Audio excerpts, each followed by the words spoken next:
Ma femme infidèle m'a trompé avec le médecin qui traitait ma maladie et m'a quitté pour lui. Puis elle a tenté de revenir en pleurant auprès de notre famille. Je n'aurais jamais imaginé que la personne à qui j'ai confié ma vie serait celle qui détruirait ma famille. Je m'appelle Danam, j'ai 42 ans et pendant près de 2 décennies, j'ai cru avoir une vie stable avec ma femme, Marcia. Notre mariage a duré 18 ans et de cette union est né notre fils Khalil, qui a aujourd'hui 15 ans. J'ai toujours été un mari présent, de ceux qui croient en la construction d'une relation jour après jour. J'ai travaillé dur pour offrir le meilleur à ma famille, tandis que Marcia gérait la maison et s'occupait de notre fils. De l'extérieur, notre vie semblait exemplaire, et je croyais vraiment que nous étions heureux.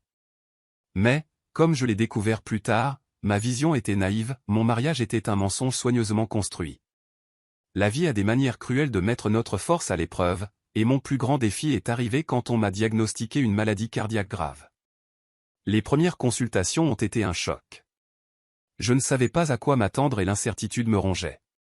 Marcia était à mes côtés, tenant ma main et me promettant que nous surmonterions tout ensemble. Son soutien a été primordial pour moi. Quand nous avons rencontré le docteur Samuel, mon cardiologue, j'ai ressenti un certain soulagement. Il semblait compétent, sûr de lui, quelqu'un à qui je pouvais confier ma santé. Le fait que Marcia m'accompagne toujours aux consultations ne faisait que renforcer ma conviction que, quoi qu'il arrive, je n'étais pas seul dans cette bataille. La maladie m'a obligé à changer complètement ma routine. J'ai réduit ma charge de travail, commencé à suivre un régime strict et à éviter tout type de stress. Au milieu de ce tourbillon, je me suis accroché à l'idée que ma femme restait inébranlable à mes côtés, mais, en y repensant, je me rends compte que les signes que quelque chose n'allait pas étaient toujours présents. J'ai juste choisi de les ignorer, de petits retards, des excuses peu convaincantes, des changements subtils dans son comportement. J'étais tellement concentré à survivre, à garder ma famille unie, que je n'ai même pas envisagé la possibilité d'une trahison. Ce qui fait le plus mal en repensant à cette période, c'est à quel point j'étais vulnérable. J'ai aveuglément fait confiance à la mauvaise personne, et il le savait. Marcia faisait tout pour montrer de l'inquiétude, se comporter comme une épouse loyale et dévouée. C'était une performance impeccable. Alors que je luttais pour préserver ma santé, elle construisait déjà une nouvelle vie en secret. Et le pire, l'homme qu'elle a choisi pour me trahir n'était pas un inconnu, c'était quelqu'un qui connaissait mon état de santé, qui m'avait regardé dans les yeux et m'avait dit que tout irait bien. Le poids de la maladie et la dépendance qu'elle a créée entre nous ont masqué ce qui se passait réellement. Je suis devenu plus dépendant émotionnellement, et cela a donné à Marcia encore plus de liberté pour agir sans éveiller de soupçons. Chaque visite au cabinet, chaque conversation entre eux que je croyais professionnelle, tout était une mascarade. Samuel ne prenait pas seulement soin de ma santé, il me volait ma femme sous mes propres yeux. Ironiquement, je lui faisais confiance autant qu'à elle. Si quelque chose clochait entre eux, j'étais la dernière personne à le remarquer. Avec le temps, j'ai commencé à remarquer que Marcia s'éloignait émotionnellement de plus en plus. Elle ne montrait plus la même affection, et nos conversations étaient devenues mécaniques. Mais, encore une fois, je mettais cela sur le compte du stress lié à ma maladie.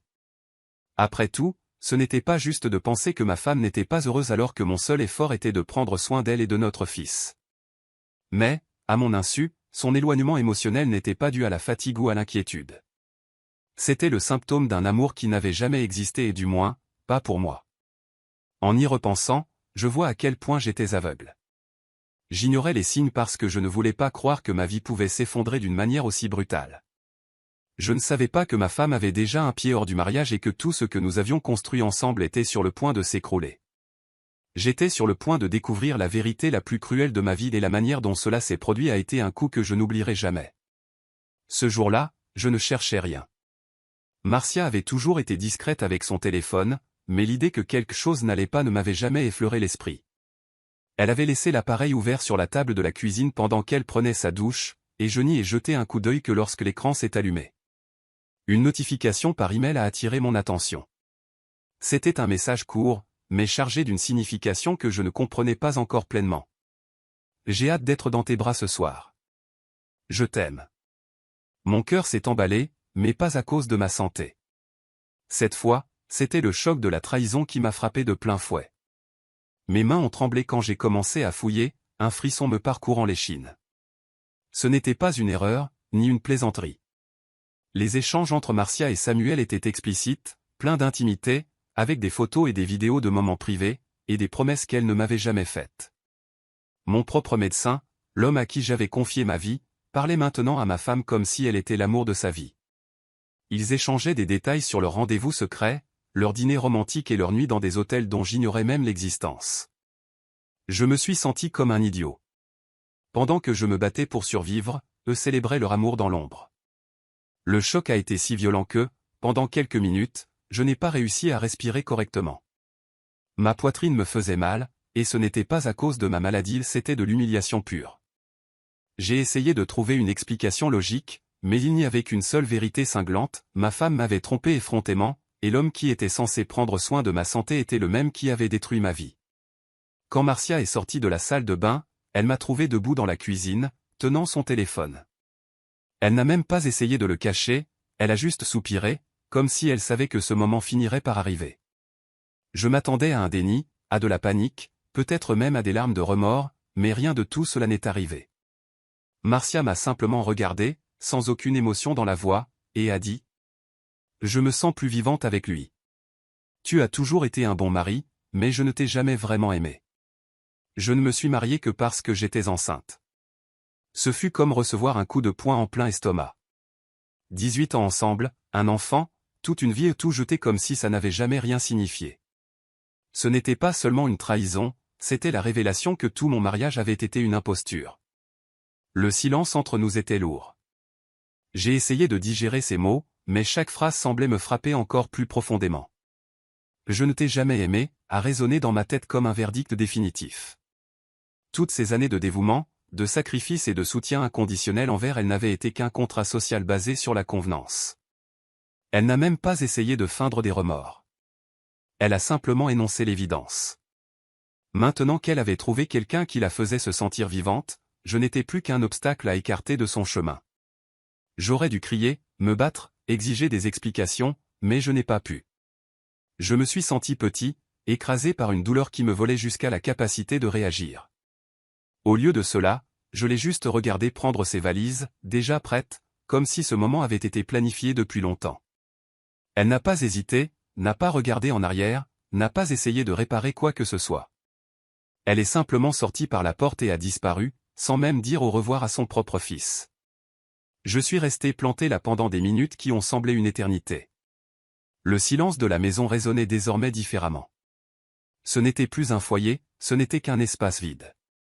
J'ai regardé la table où Marcia prenait toujours son petit déjeuner, le canapé où nous regardions des films ensemble, les photos de famille accrochées au mur, chaque recoin de la maison criait des souvenirs qui, à cet instant, paraissaient aussi faux que les promesses qu'elle m'avait faites devant l'autel. La douleur était insupportable, mais une chose était claire, la femme que j'aimais n'avait jamais existé. Marcia n'a pas perdu de temps. Dès qu'elle a quitté la maison, elle est allée vivre avec Samuel et ils ont déménagé à Kingston. C'était comme si les 18 ans que nous avions passés ensemble n'avaient jamais existé. Ils ont commencé une nouvelle vie sans regarder en arrière, tandis que je restais là, à essayer de rassembler les morceaux de ce qui restait de la mienne. La douleur de la trahison était toujours insupportable, mais je n'avais pas le temps de m'y abandonner. J'avais un fils qui avait besoin de moi. Khalil était dévasté. Il ne comprenait pas comment sa mère pouvait l'abandonner sans même essayer de lui donner des explications. Sa douleur était différente de la mienne, mais tout aussi destructrice. La première semaine après le départ de Marcia a été confuse. J'ai à peine dormi, à peine mangé, et chaque recoin de la maison me semblait un rappel douloureux de la femme qui avait détruit notre famille. Mais, aussi fort que j'ai eu envie de m'effondrer, je savais que je ne pouvais pas. Khalil avait besoin de moi plus que jamais. Alors j'ai fait la seule chose possible, je me suis relevé, un jour à la fois. J'ai commencé à me concentrer sur ma routine, sur l'école de mon fils, sur les consultations médicales que j'affrontais désormais seul. J'ai remplacé le docteur Samuel par un nouveau cardiologue, quelqu'un en qui je pouvais réellement avoir confiance. C'était difficile d'accepter que l'homme responsable de ma santé ait aussi été responsable de détruire ma vie. Khalil a géré la situation très différemment de moi. Il n'a pas pleuré, n'a pas supplié sa mère de revenir. Au contraire, la colère s'est emparée de lui. Il a refusé de répondre aux appels, a ignoré tous ses messages.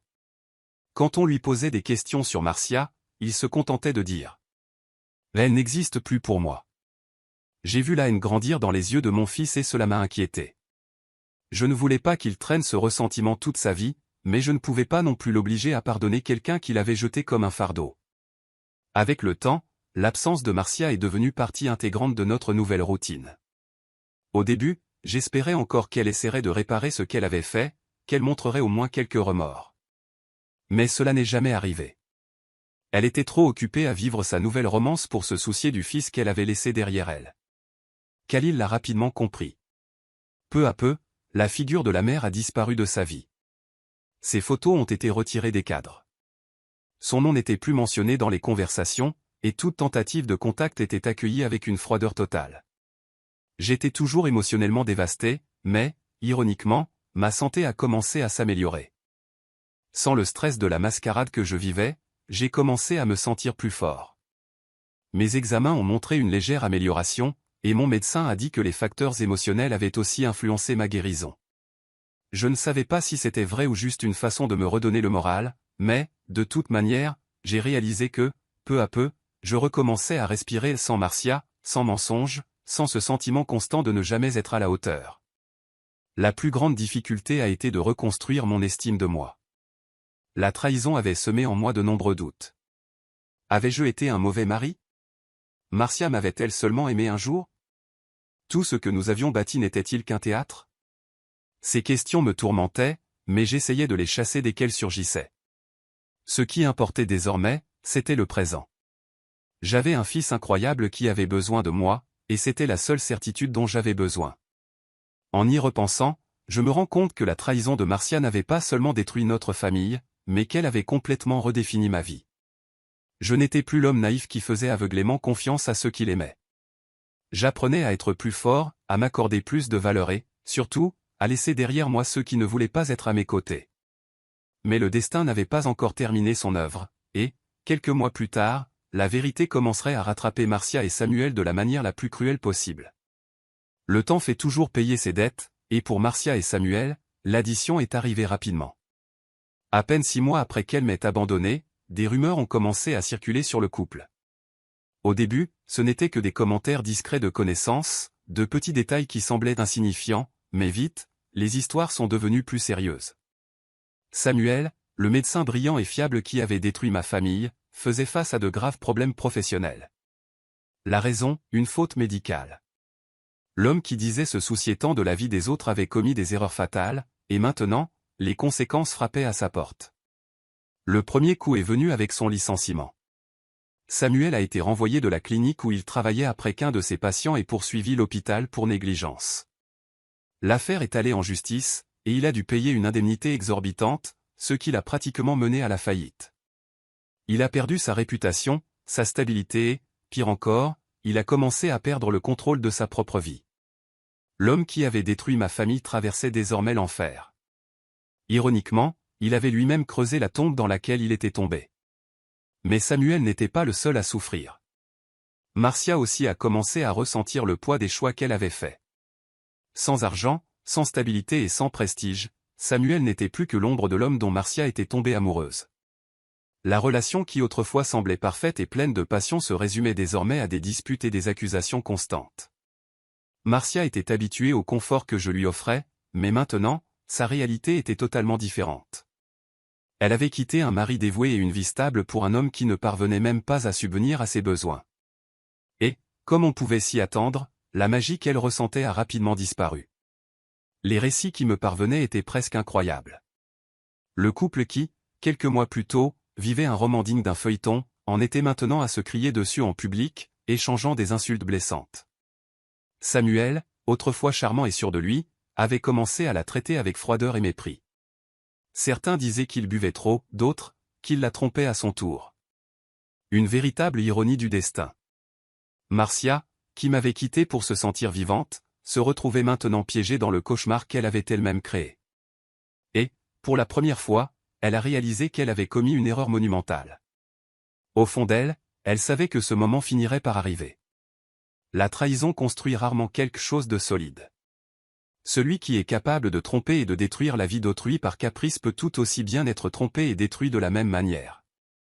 Samuel, qui avait été l'amant passionné, traitait désormais Marcia comme un problème. Et elle, qui s'était senti au sommet du monde, se retrouvaient sans soutien, sans argent et sans amour. La tempête qu'ils avaient créée ensemble ne faisait que commencer à dévaster leur vie. J'aurais pu éprouver du plaisir en voyant tout cela, mais, à ma grande surprise, je n'ai fait qu'observer de loin, sans ressentir autre chose que de l'indifférence. J'avais déjà trop souffert. Ma douleur avait été profonde, mais elle m'avait aussi enseigné une leçon précieuse, certaines batailles se gagnent simplement en laissant le temps faire son œuvre. Je n'ai pas eu à lever le petit doigt pour que Marcia récolte les conséquences de ses actes. L'univers s'en est chargé lui-même. Alors qu'elle s'enfonçait dans le chaos qu'elle avait choisi, Khalil et moi, nous avancions.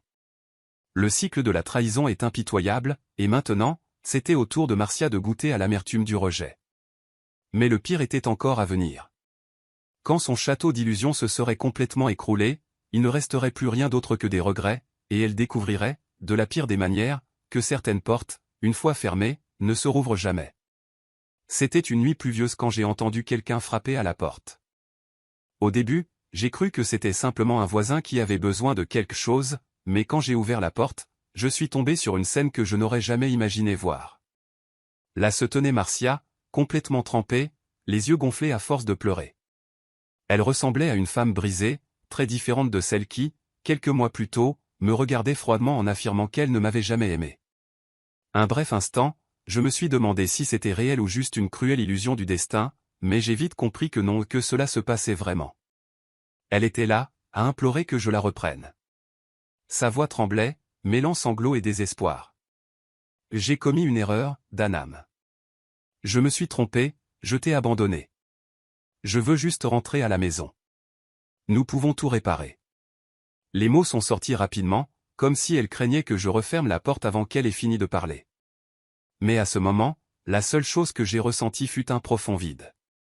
Aucune partie de moi ne désirait la serrer dans mes bras ou la réconforter.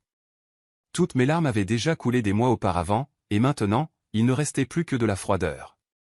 J'ai observé Marcia attentivement, analysant chaque détail, son visage épuisé, ses cheveux en désordre, ses vêtements mouillés collés à son corps, comme s'ils symbolisaient le poids de son échec. Mais ce qui a le plus attiré mon attention fut le désespoir dans ses yeux. Ce n'était pas un regret sincère, ce n'était pas de l'amour, c'était de la peur. La peur d'être seule, la peur de n'avoir nulle part où aller, la peur d'affronter enfin les conséquences de ses choix. Mais cela n'était plus mon problème. J'ai secoué la tête et poussé un léger soupir. Tu as fait ton choix, maintenant assume-le. Simple, direct, sans place pour la discussion. Et à ce moment, j'ai ressenti quelque chose d'inattendu, du soulagement. Pendant des mois, j'avais porté le poids de sa trahison, me demandant s'il restait en moi une once d'amour pour elle. Mais en la voyant là, réduite à l'ombre de ce qu'elle avait été, j'ai compris que le seul sentiment qu'elle m'inspirait était l'indifférence. J'étais libre. C'est alors que Khalil est apparu derrière moi. Il avait tout entendu. Mon fils, le garçon qu'elle avait abandonné sans la moindre explication, regardait maintenant sa mère comme s'il regardait un étranger. Il n'a pas crié, n'a pas pleuré, n'a montré rien d'autre qu'une froideur absolue. D'une voix ferme, il a simplement dit : « Nous n'avons pas besoin de toi. » Ces mots ont tranché l'air comme une lame tranchante. Marcia est tombée à genoux, se cachant le visage dans les mains, complètement dévastée. Mais même cela n'a pas suffi à nous émouvoir. Sans hésiter, j'ai refermé la porte. Le bruit du bois s'emboîtant dans le cadre a été comme un point final définitif. Marcia est restée dehors, seule, sous la pluie, sans personne pour lui offrir un abri. Je ne sais pas combien de temps elle est restée là, mais quand j'ai regardé par la fenêtre quelques minutes plus tard, elle était déjà partie. Plus rien ne subsistait entre nous. Le passé était enterré une bonne fois pour toutes. Je savais que ce ne serait pas la dernière manœuvre de Marcia. Les gens comme elle n'acceptent pas facilement l'échec, et en effet, sa tentative désespérée de ressurgir était encore à venir. Mais à ce moment-là, tandis que Khalil et moi retournions dans notre salon, une chose était certaine, nos vies avançaient, et il n'y avait plus de place pour les fantômes du passé. Les jours ont passé après cette nuit de pluie, et j'ai cru que Marcia avait enfin compris le message, mais je me trompais. Elle n'a pas accepté d'être rejetée aussi facilement et, au lieu de disparaître complètement, a décidé de jouer la dernière carte qui lui restait, tenter d'éloigner Khalil de moi.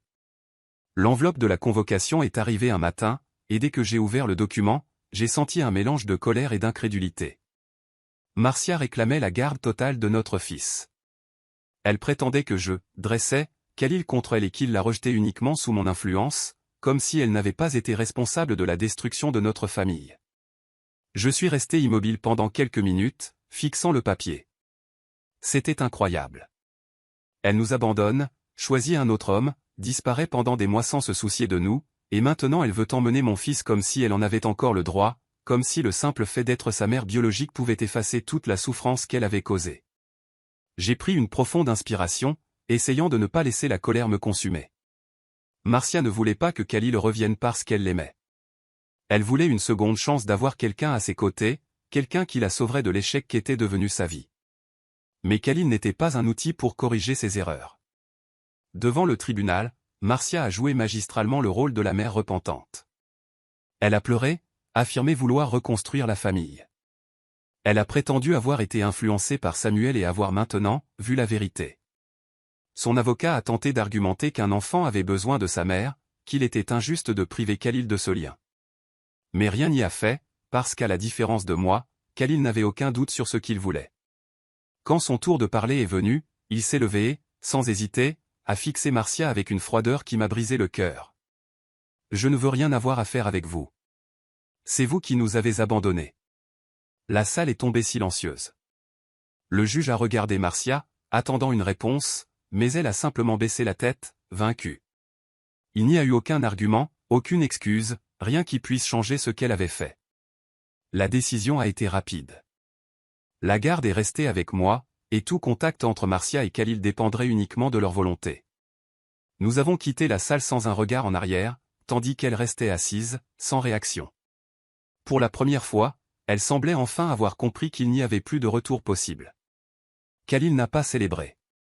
Il n'y a eu ni soulagement ni joie, seulement une acceptation silencieuse que c'était désormais la réalité. Il m'a regardé et a dit « On peut rentrer à la maison ». Comme s'il voulait tourner la page une bonne fois pour toutes, j'ai simplement acquiescé et posé ma main sur son épaule. Notre famille n'avait besoin de personne d'autre. Nous allions bien tous les deux, comme ça. Et, pour la première fois, j'ai senti que Marcia avait enfin récolté tout ce qu'elle avait semé. Les jours ont passé paisiblement après la décision du tribunal. Marcia n'était plus qu'un souvenir lointain, quelqu'un qui avait un jour fait partie de ma vie, mais qui n'était désormais qu'un nom sans signification. Je pensais ne plus jamais entendre parler d'elle jusqu'à ce que je reçoive un appel inattendu. Mon téléphone a sonné en milieu d'après-midi, et un numéro inconnu est apparu à l'écran. J'ai répondu sans trop réfléchir et, de l'autre côté de la ligne, j'ai entendu une voix que je n'espérais plus jamais entendre. V'danam. C'est Samuel. Mon estomac s'est retourné instantanément. Que me voulait ce malheureux? Avant que je ne puisse raccrocher, il a continué, la voix empreinte de désespoir. Tu as vu Marcia? Elle est partie, je n'arrive pas à la retrouver. Un instant, j'ai failli rire. L'ironie de la situation était tout simplement parfaite. L'homme qui avait détruit ma famille, qui m'avait pris ma femme, me cherchait maintenant comme si j'étais le seul à pouvoir l'aider. Son ton était anxieux, comme s'il espérait vraiment que j'aie une réponse.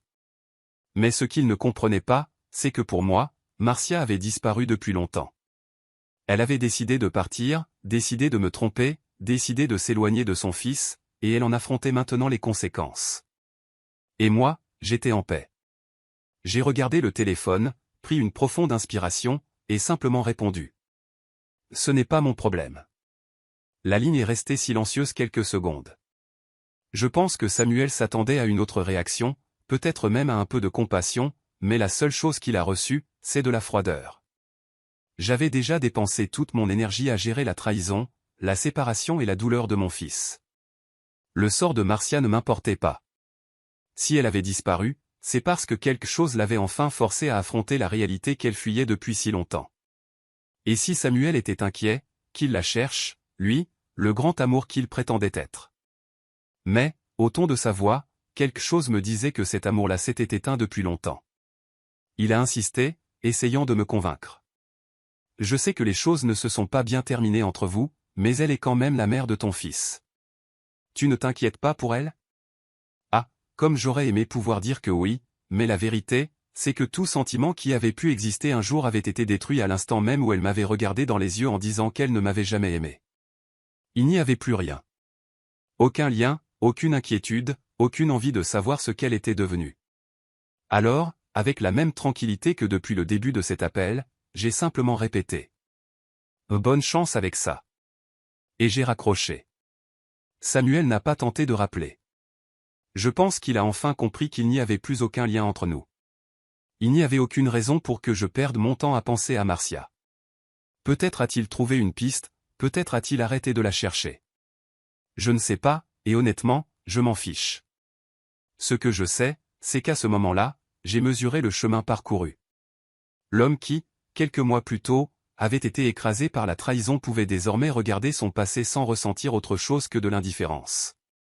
Samuel et Marcia appartenaient à un chapitre de ma vie qui était officiellement clos. Mais le destin avait encore une leçon à donner à Marcia, et celle-ci serait, définitivement, la plus cruelle de toutes. La vie a une manière particulière de nous rendre ce que nous offrons aux autres.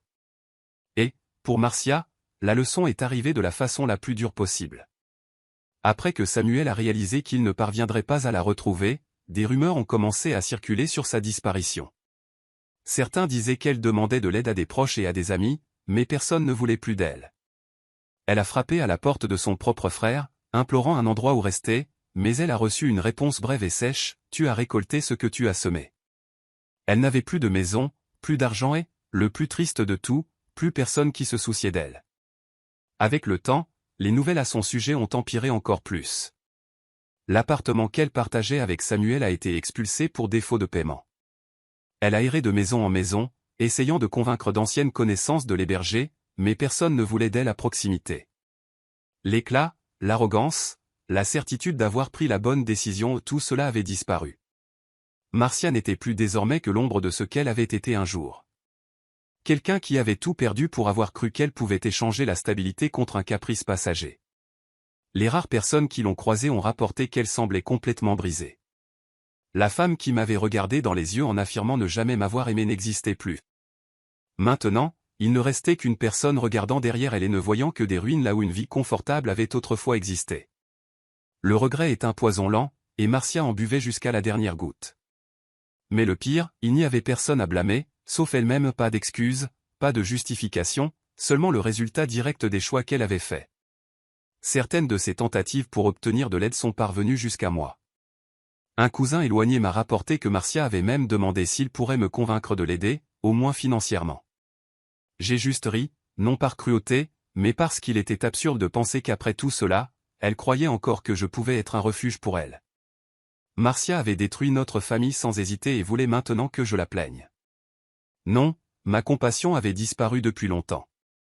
Ce qui m'a le plus surpris, c'est la réaction de Khalil quand il a découvert ce qui se passait.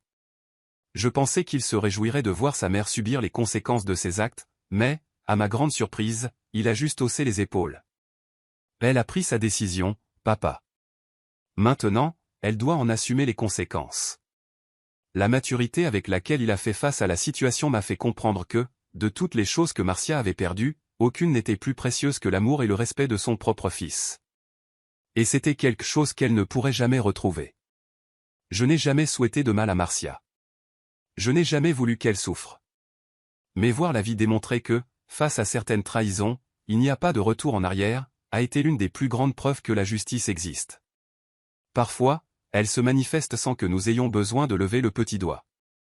Elle pensait pouvoir construire une vie meilleure en détruisant la nôtre, mais le seul résultat a été de la laisser seule, sans personne pour la soutenir quand elle est tombée. Et cette fois, il n'y avait pas de retour possible. Je pensais que Marcia avait disparu pour toujours, qu'elle avait enfin compris qu'il ne lui restait plus rien ici. Mais des mois plus tard, elle a tenté un dernier geste désespéré. Elle est apparue sans prévenir, espérant me trouver seule, mais cette fois, elle ne m'a pas surpris. Dès que je l'ai vue, j'ai compris que ce n'était pas un véritable regret qui l'amenait à moi. C'était le désespoir. Elle avait maigri, avec des cernes profonds et des vêtements simples qu'elle n'aurait jamais portés auparavant. Mais ce qui a le plus attiré mon attention, c'était son expression. Elle ne semblait pas seulement triste, elle semblait anéantie. Sa posture n'était pas celle de quelqu'un cherchant une réconciliation, mais de quelqu'un qui n'avait plus d'option et qui jouait sa dernière carte. Elle a hésité avant de parler, comme si elle essayait de trouver les mots justes pour me convaincre. « Je veux juste te parler, Dan. » Sa voix était faible, presque un murmure, mais elle ne m'a pas ému. J'ai attendu, les bras croisés, sans lui laisser entrevoir la moindre ouverture. Finalement, elle a poussé un soupir tremblant et a murmuré. « Si tu m'avais prévenu que Samuel était un monstre, rien de tout cela ne serait arrivé. » Pendant un instant, j'ai vraiment cru avoir mal entendu, mais non, c'était exactement ce qu'elle disait. Marcia, après tout, essayait encore de me blâmer. Mon sang n'a fait qu'un tour. L'ironie de la situation était absurde. Elle avait détruit notre famille, trahi notre confiance, laissé notre fils de côté, et maintenant elle voulait que je porte la pire part des conséquences, comme si j'étais responsable de ses choix. Je suis resté à regarder Marcia quelques secondes, absorbant son audace. Puis, finalement, j'ai ri au nom de joie, mais d'un mépris pur. C'était incroyable qu'après tout cela, elle n'ait encore rien appris. Tu as détruit notre famille, et maintenant tu veux blâmer quelqu'un. Il n'y a pas de seconde chance après une trahison, Marcia. Mes mots sont sortis avec une telle sérénité que, pendant un instant, j'ai vu de la surprise dans ses yeux. Elle s'attendait peut-être à ce que je regrette encore un peu, à ce que je me sente responsable de son échec, mais je ne ressentais rien, aucune trace d'affection, aucun désir de l'aider. Elle avait fait son choix. J'avais fait le mien, et la différence entre nous, c'était que j'étais en paix avec ma décision. Les yeux de Marcia se sont remplis de larmes, mais je suis resté ferme. Elle a essayé de discuter, d'évoquer notre passé, de dire que les choses auraient pu être différentes. Mais maintenant, tout sonnait creux. Son temps était écoulé, et je n'étais pas prêt à lui ouvrir une nouvelle porte. « Tu n'as aucune idée de ce que j'ai traversé » a-t-elle chuchoté d'une voix entrecoupée. Peut-être était-ce vrai, mais qu'en était-il de moi? Qu'en était-il de notre fils, qui avait dû apprendre à vivre sans sa mère parce qu'elle avait choisi une autre vie? Marcia n'avait jamais pensé à cela quand elle avait décidé de nous abandonner. C'est alors que Khalil est apparu à mes côtés, comme si le destin voulait donner à Marcia la preuve ultime qu'il n'y avait plus de place pour elle dans nos vies. Il n'était pas en colère. Il n'a pas crié, n'a pas insulté, n'a pas jeté à sa face tout ce qu'elle avait perdu. Il m'a simplement pris par le bras et a dit, avec la sérénité de quelqu'un qui a déjà tout surmonté, « Allons-y, papa. » Cette conversation est terminée. Et à ce moment, j'ai compris qu'il n'y avait plus rien à dire. Marcia a regardé son propre fils, espérant une réaction, un signe d'amour, mais elle n'a trouvé qu'indifférence. Khalil avait déjà effacé son image de sa vie, et cela a été la punition la plus dure qu'elle pouvait recevoir. Marcia a commencé à sangloter, tendant la main, mais nous n'avons même pas regardé en arrière. Je lui ai tourné le dos et je suis entré dans la maison avec Khalil. Cette fois, je n'ai même pas eu besoin de lui claquer la porte au visage. Elle a compris que trop de temps s'était écoulé avec cette porte fermée derrière nous. Ses sanglots se sont faits de plus en plus faibles jusqu'à disparaître complètement. Je ne sais pas combien de temps elle est restée là, peut-être à espérer que je change d'avis, mais je n'ai jamais regardé en arrière. Je ne sais pas ce qui est arrivé à Marcia après cela. Je ne l'ai pas recherché, je n'ai posé de questions à personne. Ce que je sais, c'est que ce jour-là, tout lien qui aurait pu encore exister entre nous s'est définitivement brisé. Elle est devenue un simple souvenir lointain, une mémoire qui a perdu tout son poids. Khalil et moi, nous avons avancé, et Marcia a finalement disparu de nos vies pour toujours. La vie a continué. Sans elle. Après cette dernière tentative avortée de se rapprocher, Marcia a complètement disparu de nos vies. Sans appel, sans message, sans visites inattendues. C'était comme si elle avait enfin compris qu'il n'y avait plus de place pour elle ici. Et, sincèrement, c'était la meilleure chose qui pouvait arriver. Le temps a passé, et Khalil et moi avons poursuivi la reconstruction de notre routine, sans que l'ombre de la trahison ne plane sur nous. Pour la première fois depuis très longtemps, notre maison est redevenue un vrai foyer sans mensonges, sans illusions, sans la douleur du passé. Juste nous deux et la certitude que nous étions sur le bon chemin. Je ne sais pas où Marcia a fini. Je ne suis pas allé le découvrir, et personne n'a pu parler d'elle. La dernière nouvelle que j'ai eue était qu'elle déménageait de maison en maison, dépendant de la charité de connaissances qui, peu à peu, se sont aussi éloignées. Après tout, personne ne veut être près de quelqu'un qui n'apparaît qu'à son point le plus bas. La différence entre nous était simple, je suis rené de mes cendres, je me suis reconstruit et j'ai avancé. Elle, en revanche, est restée prisonnière des conséquences de ses choix, sans personne pour la sauver. Que s'attendait-elle? Qu'après tout cela, il y aurait encore un chemin de retour? Certaines portes, une fois fermées, ne se rouvrent jamais. Khalil a grandi et a intégré l'université, et le voir réaliser ses propres rêves a été la preuve la plus importante que j'avais pris toutes les bonnes décisions. Il a grandi avec des valeurs solides. Il a appris à ne jamais accepter moins que ce qu'il méritait, par-dessus tout, il a compris que le vrai amour ne se mendie pas, il se reçoit. Sa mère a eu la chance d'être à ses côtés et l'a gaspillé. Maintenant, elle ne faisait plus partie de la vie qu'il construisait. Elle ne me manque pas, a-t-il dit un jour, sans amertume dans la voix, juste comme un constat. Cela a suffi pour que je comprenne que, quoi qu'il arrive, nous avions tous les deux vaincu. Ma santé s'est considérablement améliorée. Le nouveau cardiologue a dit que ma guérison avait été rapide, et je savais que ce n'était pas une coïncidence. Certaines maladies ne sont pas seulement physiques, parfois, elles sont le résultat du poids émotionnel que nous portons sans nous en rendre compte. Et quand nous laissons ce poids derrière nous, tout change. En regardant en arrière, je réalise que la trahison de Marcia a été ma libération. J'ai vécu une illusion, croyant en un amour qui n'a jamais existé. Elle aurait pu être honnête, mais elle a choisi de tout détruire. À la fin, elle ne s'est détruite qu'elle-même. Je n'ai plus jamais eu de ses nouvelles, et cela ne me concerne plus. Ce qui importe, c'est que j'ai avancé. Commentaire Monsieur Reddit. Bah bravo, Marcia. Après avoir sacrifié ton mari, ton fils et ta propre dignité sur l'autel d'une passion égoïste, tu as fini comme un avertissement vivant, le destin adore offrir des secondes chances à ceux qui ne les ont pas demandées avec une trahison. Puisses-tu trouver le bonheur dans les bras du seul être qui ne t'abandonnera jamais, ta conscience.